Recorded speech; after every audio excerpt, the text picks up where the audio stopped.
মানুষের পক্ষে কেউ নেই, না ঈশ্বর না মানুষ।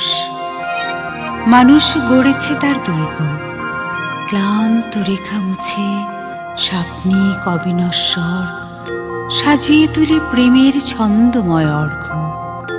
ঈশ্বরের পক্ষে কেউ নেই, না মানুষ না ঈশ্বর। অভ্যাসবশত তবু ডাকি, ঈশ্বরের বারান্দায় হাঁটি, স্বপ্ন আঁকি, শূন্য আকাশে ওড়াই ধর্মের ফানুষ।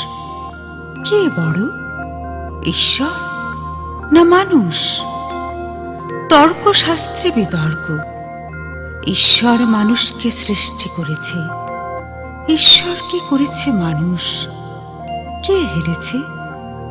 বন্দী হন ঈশ্বর মানুষের দুহস্তে। ঈশ্বর বিধিত মানুষের মৃত্যু শোকে, নাকি অসহায় স্বপ্ন সভ্যতার বুকে? মানুষের পক্ষে কেউ নেই, না ঈশ্বর না মানুষ। ঈশ্বরের পক্ষে কেউ নেই, না মানুষ না ঈশ্বর।